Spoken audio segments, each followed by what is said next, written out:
Tere tulemast tagasi kuulama Maleva 30. juubeli aasta pühendunud podcasti teist episoodi. Täna uurima, kuidas idee muutus traditsiooniks, millised olid pöördelised hetked ja kuidas see kõik Tartu noorte ellu mõjutas. Meie stuudios on tagasi Peeter Taim, kes oli Maleva taasalguse juures 30 aastat tagasi. Mina olen Liisa, Tartu noorte töömaleva aktiivikas. Mina olen Helene, Tartu noorte töömaleva staabist.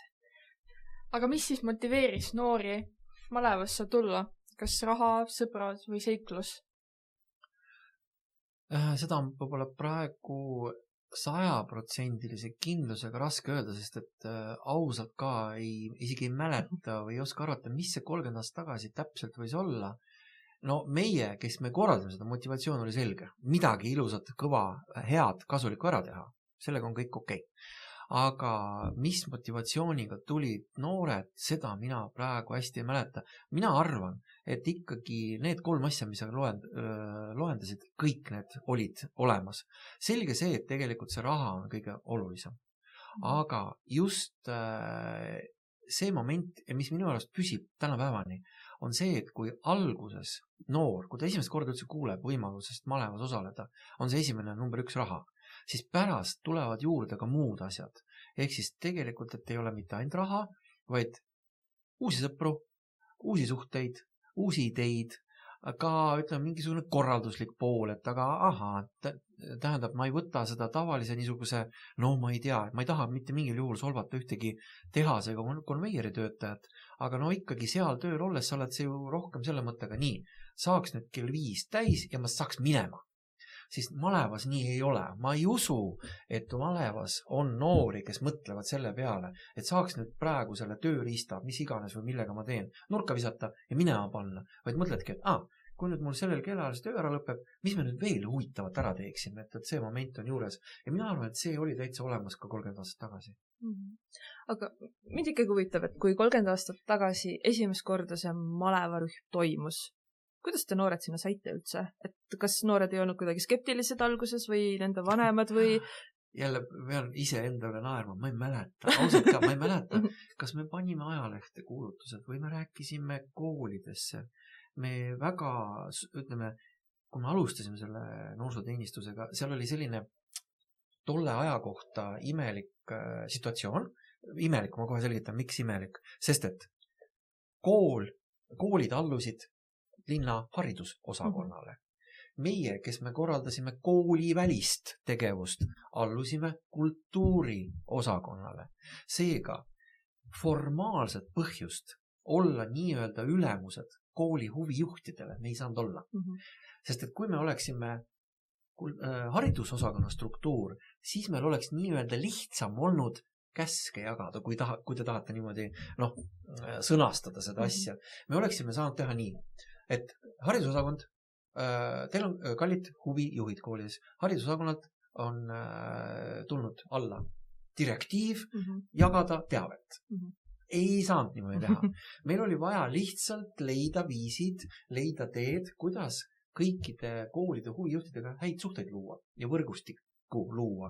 Ja sellega me tegelesime ikka päris palju aastaid noorteenistusega, et tekiks see usaldusmoment, et me oleme teineteisele vajalikud ja me ei ole kellegi teineteise käskijad ega ka koormajad, vaid me teeme ühist asja.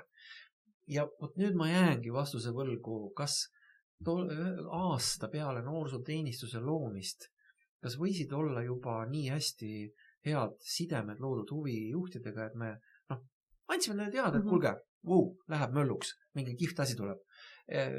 Ma arvan, et me ikkagi tegime seda juba, aga ma ei saa kindlalt väita. Nii et põhiline suhtluskanal ja info levitamise kanal ikka olid huvijuhid. Ma ei usu, et me kuskil ajalehte panime kuulutuse, sest vaata see hulk oli väike, mingi 15-20 inimest oli see rühm, see, mis me saime oma eelarveliselt lubada. Ma arvan, et huvijuhtide kaudu oli see. Aga mis ma tahaks siia lisada juurde, võib-olla üks oluline asi, ma tahaks väga siin kohal teiega täna vesteldes ära märkida väga 2 olulist isikut. Üks neist on Ervin Hurt ja teine luulepress. Ja miks?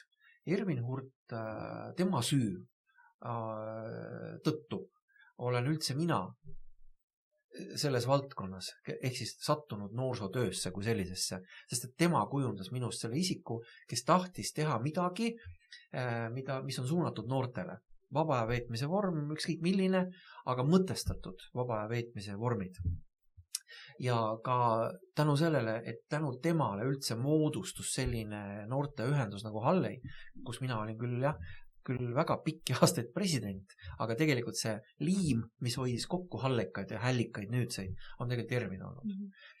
Ja just tänu sellele, et see Hallei oli niisugune, nagu ta oli, me tahtsime olla aktiivsed, me tahtsime pakkuda midagi, see on kõik Ervini teene. Luuleteene on suuresti selles, et kui juba oli see formaalne struktuur nagu noorsooteenistus loodud, siis mina sellise reivipoisina, diskopepuna rohkem mõeldes, kus saaks kuidagi rohkem pulli teha, rohkem noortega aega kokku veeta. Luule oli see isik, kes aitas väga palju, oli minule toeks või ütleme, meie koos tegime niimoodi, et tema hoolitses väga palju selle formaalse külje eest. Ja loomulikult tõi ka sisse oma kogemusi, sest Luule oli väga pikki aastaid ju ka laagrikasvataja, nõukogude ajal ka tegi Kukulinnas laagreid. Et tema oli see, kes, ütleme, mind natuke see ohjeldas mingis mõttes, et ma liiga hulluks kätte ära läheks, liiga mitteformaalseks. Et need kaks isikut on väga-väga palju sinna toonud sisse seda väärtust, et mina olin see elluviija omal moel. Ja need samad ideed ja mõtted ka, nii, et kuidas seda kõike teha niimoodi, et see jääks see ametlik osa ja mitteametlik oleks harmoonias. Luulepressi roll oli selles väga suur ja ongi, et mina arvan, et te kindlasti peaksite nii mõndagi momenti küsima ka Luule käest. Sest et äkki tal on ka midagi meeles või kuskil asju, sest et see oli kahjuks see aeg, kui ei olnud mobiiltelefone, kus igat asja sai pildistada, igat asja fikseerida sotsmeedias, et nüüd toimus. Praegu on väga hea mingid 5-6 aasta tagused asju vaadata. Kerisid, scrollisid Instat või Facebooki natuke tagasi, kõik asjad on kirjas, kõik pildid olemas, muudkui ainult pane kokku selline ajaraamistik. Siis kahjuks ei ole nii palju mälestusi, nii palju ka kirja panduid asju. Naljakas on see, et ega me ei teinud seda tuleviku nimel. Me tegime seda täna ja praegu. Me ei mõelnud sellest, et sellest saab alguse mingi väga suurt, et siin 30 aastat hiljem istume ilusas ruumis, teeme podcasti ja räägime, et Malev see niimoodi töötab, et me ei mõelnud selle peale absoluutselt. Et päris palju on kahjuks kaduma läinud sinna igavikku, mida ei suuda praegu meenutada. Aga esimesed rühmad olid üpris väikesed. Pisikesed, jah. Ja noori oli ikka palju, kes tahtsid malevasse tulla. Ei olnud. Konkursi kui sellist meeletut ei olnud. Lihtsalt kuidagi kujunes niimoodi, et me kuulutasime, tuli noori, et sellist, et mingi meeletu järjekord ukse taga ei olnud. Tegelikult ka. Ehk siis ka noorte seas oli see midagi uut ja omapärast ja teistsugust ja kindlasti ma olen enam kui kindel, et väga palju oli 96. 97. aastal ka selliseid noori, et mida kuradi, mis asi see nüüd on, ma lähen kuskil mingit, ma ei tea, rõvedat mingit tolmu pühkima kuskilt või ma ei tea, lehti riisuma, milleks see mulle. Kindlasti oli selliseid ka. Ikka, ka praegu. Jah. Huvitav on kuulata neid vanu asju, sest tegelikult nii palju asju on tänapäeval sarnased. Ka teiega praegu siin suheldes, et avastadki, et jah, et ega väga palju muutunud ei ole. On küll, elu on täiesti pea peale pööratud. Ma mõtlen selles mõttes, et kui teistmoodi on kõik asjad, põhimõtted, suhtlemiskanalid, tehnilised vahendid, millega me üldse elame. See on nii teistmoodi, aga avastame, et ma kuulen teilt ka sellist tagasisidet, et missugused on motivatsioonid ja mida nad kirjutavad, mida noored räägivad, mida mu enda lapselaps ütleb. Vaatitega midagi väga muutunud ei ole, ikka samad põhimõtted. Ega see inimkond ju tegelikult vaatamata kõikidele väga suurtele muutustele, ega need baasvajadused või baaspõhimõtted ikka jäävad. Et see on jah põnev nentida või tunnistada. Aga äkki Malev ei olegi nii palju muutunud, sellepärast, et me peame väga, väga traditsioonidest. Need on meie jaoks väga tähtsad. kas on mõned traditsioonid, mis on säilinud tollast ajast? See on minu meelest just minu seisukohast oluline küsimus, sest et nagu ma just ennist ka ütlesin seda, et kui me seda kõike tegime, me ei teinud seda ju tulevikule mõeldes, et sellest saab kunagi midagi väga kaunist, millest väga palju räägitakse, millest lugu peetakse, mida peetakse tähtsaks. Ei, me ei mõelnud. Meil oli hetk, kuritegevus suur, tänavalapsi palju, sotsiaalsed probleemid laes, rahad väiksed, sest see oli vaene aeg. Issand jumal, kuulge, mis on praegu keskmine töötasu ja mis selle eest saab ja mis oli siis keskmine töötasu ja palju inimesi näiteks sai lubada endale Türgi või Egiptuse puhkuseid 95. aastal. Et see on võrreldes sellega ikka väga suur vahe. Ja ausalt ka me ei mõelnud nende traditsioonide peale, nende loomise peale. Me tegime asja, me arvasime, et see võib, sest vaadake, me ikkagi pidime väga palju kokku puutuma selle tõestamisega, pideva jutuga, et see on vajalik asi. Me peaksime seda tegema. Teie võiksite meiega koostööd teha, teie võiksite meile vahendid anda, teie võiksite meile objekti anda, teie võiksite meile raha anda, et kõik see kokku panna. Tegelikult me olime ju sellised haabid tänapäevase mõttes. Malev on ju haab, erinevate huvide, erinevate struktuuride, erinevate asjade kokkupanek on see ju. Seda ei saa keegi üksi teha. Ei saa Circle K seda üksi teha. Ei saa seda teha mingi sotsiaalkaitse. Ei saa teha lastekaitse seda. Ei saa seda teha noorsootööstruktuur. See on ju kõik koos töös peab olema. Ja tänu sellele meil on tegelikult sellist mõtet, et et maleva pull peab kindlasti selle raames olema. No ei olnud, ausalt ka. Sest et ma arvan, et ja mis ma olen ka pärast kuulnud nii Ervinilt kui Siirilt, et kuidagi hakkas selline struktuur ja põhimõtted ja traditsioonid välja kujunema, kui hälliklubi hakkas seda korraldama juba suuremalt ja laiemalt ja mastaapsemalt seda. Et selline. Nii et meie ajal selle sündid, meil oli hea meel, et me saime need rehad labidad kätte, me saime kuskil ikka linna heaks midagi ära teha ja see toimus ja me saame näidata, et see on toimiv asi, et see ei ole, ei olnud sellist asja, et näiteks, ma nüüd võib-olla toon liiga räige näite, aga selge see, et meil ei oleks lubatud näiteks 2. või 3. aastal malevat ju korraldada, kui näiteks see 10-15 noort keskil 2 päeval kuskil kalmistul lõpetasid töö tegemise ja olid purjus näiteks kõik seal. Lõpetasid oma töö nii nagu kombeks, jutumärkides kombeks, omelast täis. Ei olnud ju niimoodi. Et ikkagi me saime tõestada, et need on vajalikud asjad ja sellel on vajadus mitte ainult meile ega noortele, vaid kogu ühiskonnale. Et eks siis see, ütleme, esimesed aastad kulusid tõestamise peale, mitte mingite struktuuride või traditsioonide loomise peale. Ma sõnastaks niimoodi selle.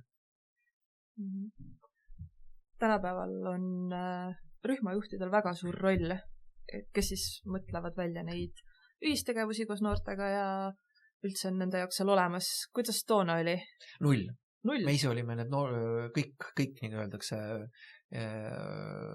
rühmajuhid ja kes me iganes olime, eks me ise organiseerisime, proovisime. Raha ei olnud. Põhiküsimus oli rahas. Ega siis rühmajuhid neid võib-olla juhtub ime, et keegi tuleb, ütleb, et ma nüüd töötan siin malevas kuu aega rühmajuhina, noorsootöötajana, ma raha ei taha. Ei, see võib olla, täitsa võib olla vabalt. Aga reeglina ikkagi, see on palgaline töö, selleks on vaja palka. Tol hetkel sellist eelarvet meil ei olnud. Me üritasime niimoodi, et ise saame hakkama, ise vaatasime pealt või oli kokkulepe, et kas siis selle kalmistute või lauluväljaku poolt oli keegi inimene, kes siis jälgis, et lihtsalt see töö oleks tehtud. Et seda noorsootöö poolt, seda korralduslikku, seda pidime me ise tegema, nii palju kui me jõudsime, kui palju seda vahendeid ei olnud.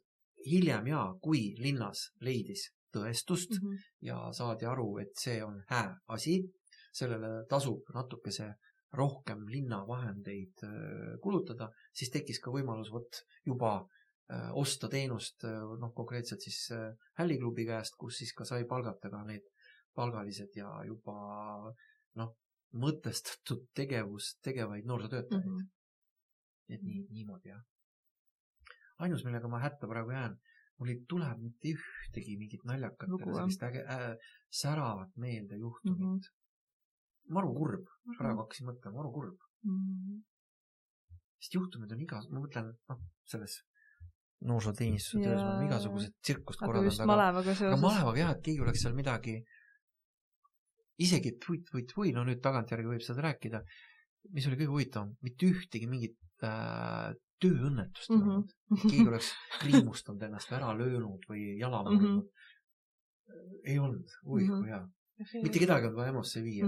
See oli, kusjuures tegelikult, kui ma praegu mõtlen, ma need kuuri lammutamised seal Hansa-Uus, siis sulle võib vabalt mingisugune katuse detail pähe kukkuda. Noh, ei juhtunud. No, tänapäeval ei kujutaks ettegi, et pannakse kuuri lammutama või täpselt. Nagu kõik need tööinspektsiooni nõudmised. Ja just. Oli vabam aeg ja natuke see teistsugused põhimõtted. Kas see noorte diskoteek seal kooli keldris, mõeldamatu tänapäeval täiesti ja hästi palju muid asju ka, mis kurb jah, et mul tuleb mingisugust seika, lõbusat seika sellega meelde, et mis asja oli.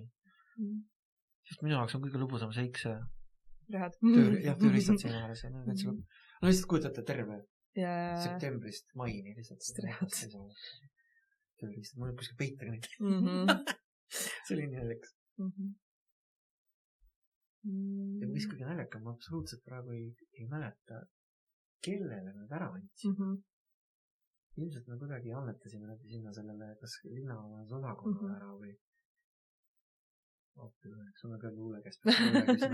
Kas äkki tema mäletab. Aga nii oli. Muidugi Kristeli käest võiks ka küsida üle, et kas neil on äkki meeles. Et nii Viiro-Varr oli selle, kogu see elu tegelikult oli üks nagu laevaköök, ausalt ka. See uued ideed, issa ma mäletan nii hästi seda. Me olime kuskil selle noorsooteenistuses mingi, paar kuud ära töötama. No ma selle ühe telefoniga ja tühjade 3 lauaga, mitte midagi. Siis oli mingid arvuteid või midagi. Mida teha? No okei. Kutsume kokku kõik kirikud, usuorganisatsioonid. Lillemajja, okei. Rääkisime Lillemajaga ära. Ega siis Lillemaja ka ei olnud meie alluvuses veel. Kõik oli muud struktuurid. Me olime lihtsalt need, teeme koostööd. No ja rentisime siis saali ja kutsusime kõik kiriku, kõik, kes vähegi on kiriku töös. Vaata, hästi palju tollel hetkel oli ka kiriku noorsootööd.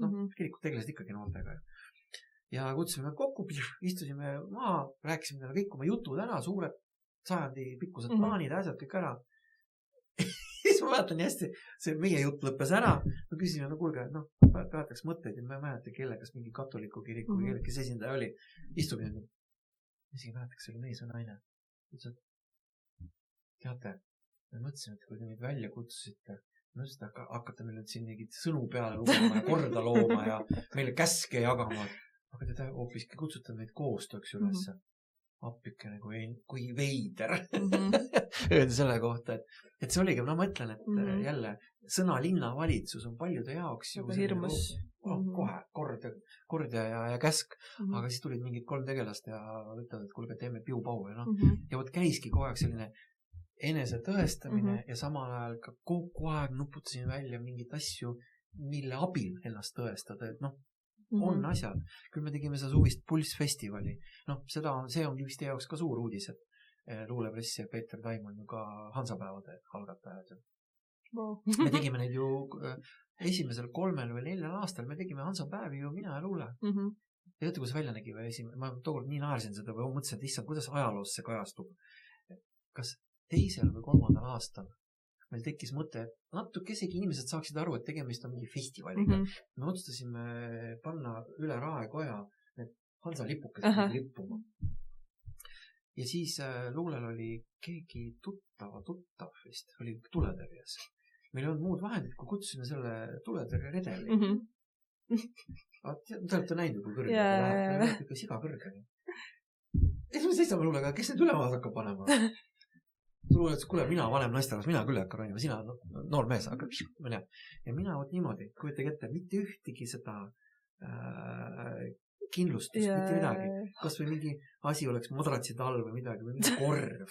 Ei, see sama redel, tuletõrje, ma ronisin niimoodi, tudisesin ja kinnitasin neid lipukesi sinna selle üle Raekoja. Me tegimegi lihtsalt 8-3 Luule, Kristjan, mina seda Hansa festivali, kui lõpuks saadi aru. Aga me tegime seda sellepärast, et Luule käis idee välja oota. 10 aasta pärast oli need suured Hansa päevad. Kuna olid suured need rahvusvad Hansa päevad? 2005 olid nad. või 2006. Siis 1996. mõtlesin, et kuule, nüüd on 10 aastat, et hakkame noortele tutvustama Hansa liikumist 10 aastaga, et kui tulevad Hansa päevad juba need suured, kõik oleks kursis, kõik oleks struktuur ehitatud, sellest hakkasime tegema. Ja loomulikult meil läks selle aega ju tõestamiseks, et see on vajalik, et et juba, et me ei oleks lihtsalt sellised üllatused, järgmine aasta on mingit rahvusvahelist suurt üritust teha, aga selleks olid kõik asjad ette valmistatud, aga ma mäletan seda rippumist seal selle lipukestega, et kas ma nüüd kukun surnuks sinna alla või kuku. Et jah, koos on algatanud ega päris palju asju. Aga kõike tegid, see kõik tegevus ju käis kuidagi, me ei mõelnud, et mis tagajärjed, et meil oli vaja teha. Kui teeme ära, idee on sündinud, vahet ei ole. Ja see kohe aeg tõestame, kui me naerime ei ole kohe, siis lollakad. Et see on jah. Jah, aga mis kõik sellest saanud on tänaseks, et see on päris sul. Ka aasta kõige lihtsam sündmust. Ja pole absoluutselt enam noortele suunatud ainult. Aga noortest pidi ta pihta hakkama, sest vanad inimesed veel sellest Hansa värgist kuidagi seda aru. Tolle hetkel noortel inimesel see oli tundmatu maana, neil on mitte midagi, sest mingid rahvusvahelised Hansa päevad, mis teati, et ainult on olemas mingi Hansa viin, et Aga kui tuleme maleva juurde tagasi, siis kas tõesti ei olnud tööandjaid, kes tulid ja koputasid ja ütlesid? No kus sa nüüd? See oli ju eraettevõtluse ju algusaastad. Sest et Eestis ju tegelikult 92 kogu pull, ütleme jääme, 91 oli šokk see, et saime vabaks üldse. Siis hakkas see mõtestada, nüüd tegema hakkama selle vabadusega. Ja siis hakkas see eraettevõtlus ju välja kujunema. 96-ndaks ei olnud need eraettevõtjad veel nii kaugel oma missioonitunde. Neil oli ikka mõte, et ostsin 1-ga ja müün 3-ga. See töötas ainult. Et sellist, et müün 1-ga, 3-ga, sellest annan 1 ühiskonnale. Veel ei. See oli mõeldamatu. Aga need aastad, kui sina korraldasid seda, kas siis ei tulnud mitte ühtegi ettevõtet? Et pigem olidki linna all? Miks me sinna kalmistule ronisimegi ja lauluväljak oli ju linna, ta oli linna aktsiaselts linnale kuuluv. Ja miks me seal hõõrusime neid uksi ettevõtlusosakonna taga, see, et mis neil all on, sest et see sama konkreetne sõpruse sild, see oli ju ka linna oma. Selles, et seal ei olnud mingid palgatud mingid firmad, kes selle silla eest hoolitseb. See oli ju nii nagu iga linna tänava jupp on ju linna oma. Et sellepärast me läksimegi sinna küsima, et kuulge, et me ostame ise need. Ja tõsiselt ka, ma ütlesin, ma ostan oma ja arvestan terasarjad. Ütlesin, ma ostan need nöörid ka, millega ennast külge siduda, et jõkk ära uppuda, et aga jah, nii ei läinud läbi. Et see, et ainus, kelle ainsad potentsiaalsed koostööpartnerid ikkagi olid linnastruktuurid. Eraettevõtlus siis veel toolu ei tõstnud. See oli kohe kindel värk, et praegu on olukord kõvasti muutunud. Sest ega need ettevõtted ju olgem ausad, et nad ei tee ju ainult tööjõu saamise nimel seda. Eks nad on kõige missiooni tunne ikkagi, et anda võimalus noortele suvel seda hõivatust saada, et see on see. Siis meil oli jah see teadlikkus oli madal paraku. Aga mis sina õppisid enda kohta või üldse kõige rohkem sellest perioodist? Mida mina õppisin sellest? Kõige esimene asi oli see, et kuidas õigesti lobitööd teha. Kuidas õigesti läheneda inimestele, kes ei saa sinust absoluutselt aru. Et mis tahad neist. Et miks seda kõike vaja on. Sest et, olgem ausad, me vist praegu, kui ma nüüd ütlen praegu seda, siis ma arvan, et te vist jälle noogutate mulle kaasa, et ega midagi muutunud ei ole. Kõik arvad, et see on üks tilu-lilu. See, mida me teeme. Üldse noorsootöö. Täpselt sama. Ei ole midagi muutunud. Ei. Õnneks on inimesi, kellel on see teadlikkus tõusnud, aga kahjuks on jah ikkagi ühiskonnas see, et mis te teete seal ikka? Ja mis ma veel õppisin ja sealt ma sain võib-olla selle arusaamise, et ise ei tee mitte midagi ära. Ainult võrgustikud ja just kogu noorsooteenistuse kogu kambana. Tollel ajal ikkagi väga palju rõhusime selle peale, et politsei, kirik, formaalharidus, ehk siis koolid, haridusosakond kui selline, muuta Tartu kontekstis, sotsiaalosakond, sest et ka puudega inimesed on noored, ka puudega inimeste seas või sotsiaalselt ebakindlas olukorras olevaid inimesi on ka noored olemas. Et igal pool on tegelikult ju noorsootöö aspekt sees olemas ja ainus viis seda kuidagi lahendada, sellele kuidagi oma selline tõuge anda või seda jõustada, seda on võrgustik, ainult koostöö. Et see oli üks suurimaid õppetunde tollest ajast. Et üksi midagi ära ei tee. Aga lõpuks siis küsima, mida sa sooviksid siis maleva 30. jubeliks? Vaadates, kui kaugele see kogu asi jõudnud on ja mis Tartus üldse töö malevaga toimub, siis mina äkki, ma ei usu, et ma väga originaalne olen, aga ühte asja, mis ma soovin väga 30. juubeliks, võimalikult palju tööandjaid. Väga hea soov. Jah, tööandjad otsimisega on iga aasta raskusi. Ja neid võiks hästi-hästi palju olla, kes näeksid, et sellest on väga palju kasu nii neile endile kui ka ühiskonnale. Just. Ja. Aitäh! Võtke heaks ja suurimad tänud, et te kutsusite ja paneme sellel aastal pidu. Tähistame seda 30 aasta juubelit. Minu jaoks ja ma arvan teie jaoks, see on ülioluline daatum. On. Tõesti aitäh, et sa meile seda ajalugu jagasid. Väga põnev oli kuulata neid lugusid. Ja kui teie, kallid kuulajad, tahate maleva tegemistega kursis olla, siis jälgige meid Instagramis ja Facebookist. Leiad üles Malev Tartu. Ja kohtume juba järgmises episoodis.